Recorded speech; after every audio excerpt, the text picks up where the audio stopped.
Hai guys, kembali lagi di channel Julius Andri Pratama. Di video kali ini, kami akan membahas alur cerita film yang menceritakan kisah nyata dua orang anak muda, pedagang senjata biasa yang mendadak menjadi kaya. Film ini di-request oleh Mas Pande Wayan Arta Pradana. Terima kasih atas requestnya. Yang mau request boleh ya komen di bawah. Dan inilah alur cerita selengkapnya. Film dibuka dengan perkenalan David Pacus yang menceritakan pendapatnya melihat sebuah peperangan. Baginya, perang bukanlah tentang aksi heroik dan patriotik membela negara, namun di matanya ada banyak uang yang harus dikeluarkan untuk membeli senjata dan perlengkapan perang. Intinya, baginya perang adalah ekonomi.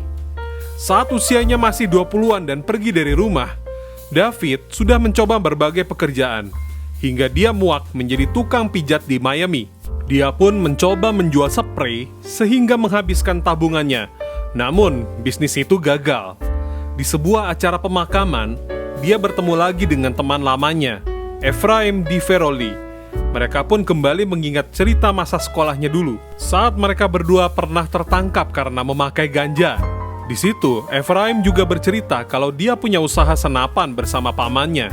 Dan di sebuah insiden kecil saat Ephraim dipalak segerombol gangster, dia tak segan mengeluarkan senjatanya dan mengancam balik si gangster.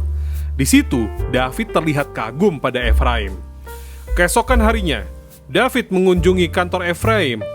Di situ, dia mendapat banyak hal baru mengenai bisnis senjata dari Ephraim.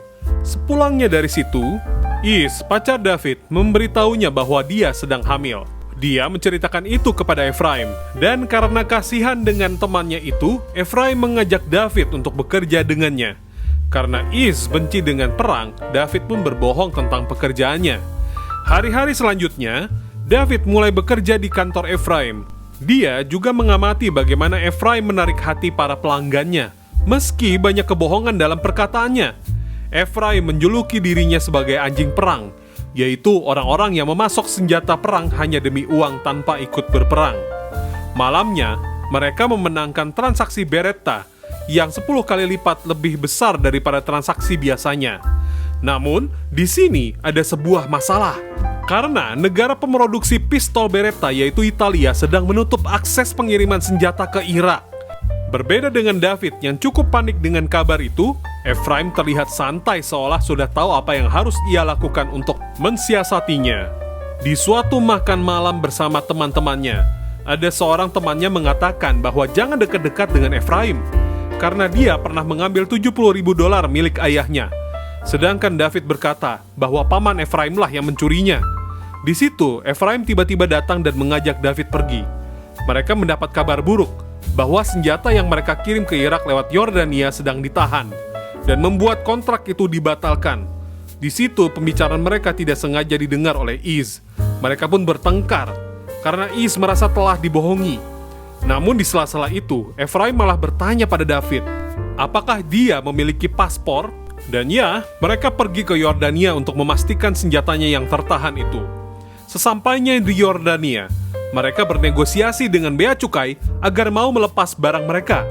Ya, tentu saja, mereka harus membayar mahal untuk jalan pintas ini. Beberapa hari kemudian, senjata itu ada di tangan mereka, namun tetap tidak bisa dikirim lewat jalur udara ke Irak. Hingga akhirnya, mereka memutuskan untuk mengirimnya ke Irak lewat jalur darat. Ephraim tidak punya pilihan lain selain menyetujuinya.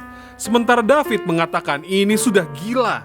Truk yang berisi senapan itu pun pergi ke Irak. Di perjalanan, mereka dicegat tentara Irak dan hampir saja ditembak. Namun setelah supir truk memberi mereka 2 kardus rokok, mereka bisa lolos dengan mudah.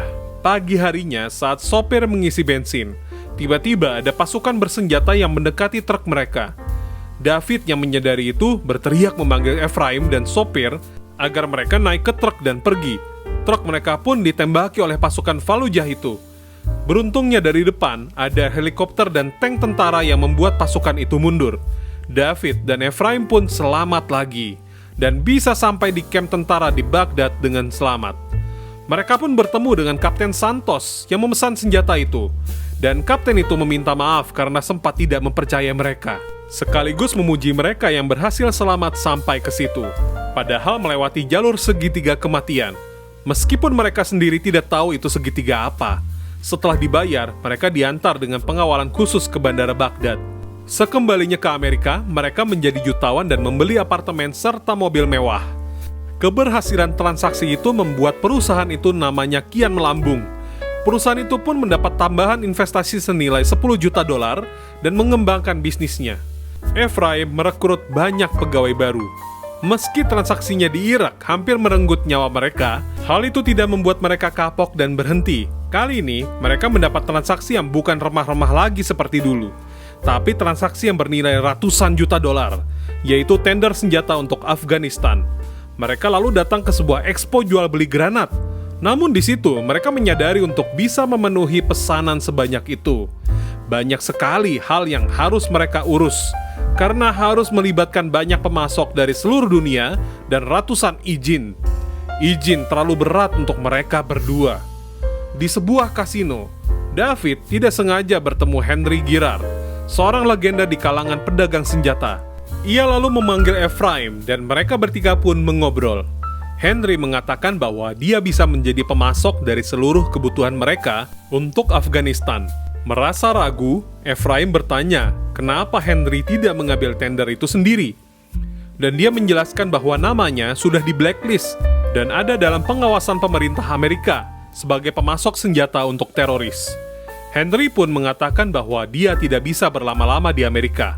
Mendengar itu, David terkejut, gelisah, dan menunjukkan bahwa dia tidak ingin terlibat dengan Henry. Namun, Ephraim meyakinkannya bahwa kapan lagi mereka mendapat kesempatan yang bagus seperti ini. Berhasil terbujuk, mereka berdua pun mendatangi Henry dan sepakat bekerja sama. Dan mereka pun pergi ke Albania untuk melihat amunisi itu secara langsung. Namun kali ini, Davidlah yang ragu. Mereka disambut sesampainya di gudang persenjataan, dan mereka diajak tur singkat di gudang persenjataan itu. Ephraim tidak percaya melihat ratusan kontainer berisi jutaan amunisi itu. Setelah kunjungan ke Albania itu, mereka mengajukan tender ke Pentagon dengan nilai 300 juta dolar dan menunggu selama 5 bulan. Ya, mereka memenangkan tender itu. Hari-hari setelah itu, mereka menjadi sangat sibuk dengan urusan administrasi dan audit, karena selama ini mereka tidak pernah melakukan pembukuan. Mereka pun memalsukan dokumen-dokumen itu. Kemudian mereka pergi ke Rock Island untuk bertemu dengan petugas pembelian dari militer AS. Karena mereka sangat gugup sebelum masuk ke gudang itu, mereka sempat-sempatnya menghisap ganja.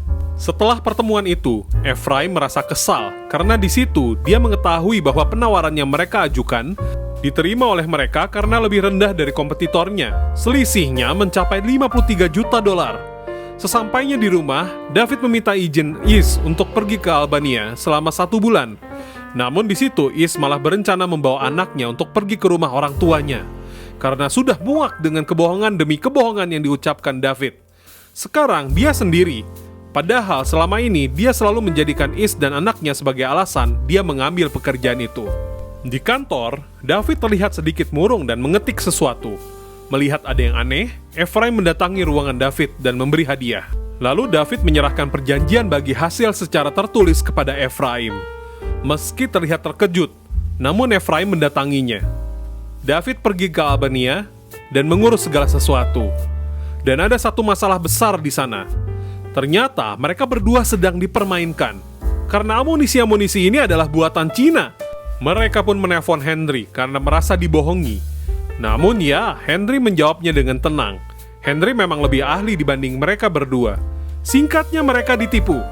Dan David terjebak di Albania untuk mencari pemasok baru.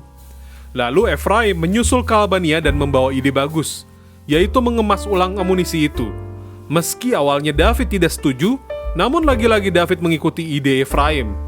Mereka pun menghitung biaya kemas ulang 68.000 peti, yang ternyata hanya 100.000 dolar saja.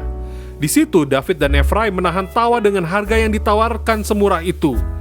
Justru karena itu mereka bisa menghemat 3 juta dolar karena beratnya berkurang. Tapi mungkin mereka lupa bahwa peluru itu bisa rusak ketika tidak dikemas dengan benar. Mereka mengirim 5 juta peluru tanpa masalah. Kemudian Ephraim menelpon dari kantornya dan baru saja mengetahui bahwa Henry telah banyak mendapat keuntungan dari penjualan peluru di Albania dan berencana untuk balas dendam. Namun David mencegahnya melakukan apapun karena menurutnya apa yang dilakukan mereka berdua sama saja seperti Henry. Dan menurut David, mereka juga masih untung, bahkan mengancam akan pergi dari Albania jika Ephraim melakukan sesuatu. Merasa tersinggung dengan perkataan David, Ephraim datang ke ruangan David dan mengambil surat perjanjian bagi hasil yang telah ditandatanganinya. Sementara itu, di Albania, David tiba-tiba diserang oleh 3 orang bertopeng dan membawanya ke tempat Henry. Di situ, David diancam Henry jika macam-macam ingin mengeluarkan dia dari transaksi itu. David ke gudang mengemasi dokumen-dokumen, bersiap kembali ke Amerika. Di situ, buruh di sana mengatakan bahwa mereka belum mendapat upah sepeser pun, dan Ephraim tidak bisa dihubungi. David hanya bisa berjanji pada buruh itu. Lalu dia juga diberitahu bahwa Bashkim, sopir yang menghubungkan dia dengan orang-orang Albania, hilang. David kembali ke Miami dan mendatangi Iz dan mengatakan yang sebenarnya dan berkata bahwa dia akan berhenti dari pekerjaannya itu. David lalu datang ke kantor dan mengajukan resign serta meminta bagi hasilnya. Namun saat dia melihat lacinya, surat itu sudah tidak ada dan Ephraim sedikit meledeknya. David yang sangat marah melempar kaca di kantor itu dengan hadiah pemberian Ephraim. David kembali ke pekerjaannya sebelumnya, menjadi tukang pijat. Beberapa bulan kemudian, Ralph mendatangi David untuk mengajaknya berbaikan dengan Ephraim.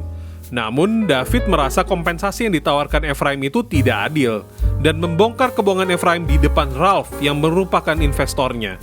Di situ, David mengatakan bahwa dia bisa menghancurkan Ephraim. Namun, Ephraim membalas bahwa jika dia hancur, David pun juga akan ikut hancur. Beberapa hari kemudian, David mendapat kabar bahwa akan ada penyelidikan tentang pengemasan ulang amunisi Cina. Saat hendak pergi dari apartemen, di lift, David berpapasan dengan Ephraim dan sempat menghajarnya karena sudah lelah dimanipulasi terus oleh Ephraim. Lift itu terbuka dan mereka sudah disambut oleh FBI yang datang untuk menangkap mereka. Belakangan diketahui bahwa yang melaporkan mereka adalah Ralph yang merekam obrolan mereka beberapa waktu lalu. Berita tentang itu menyebar luas di Amerika. Ephraim dijatuhi hukuman 4 tahun penjara, dan David yang mengaku bersalah dijatuhi hukuman 7 bulan tahanan rumah. David kembali menjadi tukang pijat, sampai dia datang ke sebuah apartemen yang ternyata adalah apartemen Henry. Di situ, dia meminta maaf karena sudah berlaku buruk padanya saat di Albania. Dan Henry juga mengucap terima kasih karena tidak menyebutkan namanya selama penyelidikan. Dan sebagai tanda terima kasihnya, Henry memberi koper berisi uang kepada David, dan film berakhir. Gimana nih guys filmnya? Seru banget kan? Dari film ini kita bisa tahu bahwa bisnis yang dibangun dari kebohongan demi kebohongan itu nggak akan bertahan lama dan malah bisa menjerumuskan. Apalagi membohongi orang yang kita sayangi. Dan kalau kamu ragu sama sesuatu, lebih baik ikuti kata hatimu. Setuju nggak? Buat kamu yang pengen tahu judulnya, ada di kolom komentar ya. Sekian video kali ini, terima kasih sudah menonton, sampai ketemu di video selanjutnya.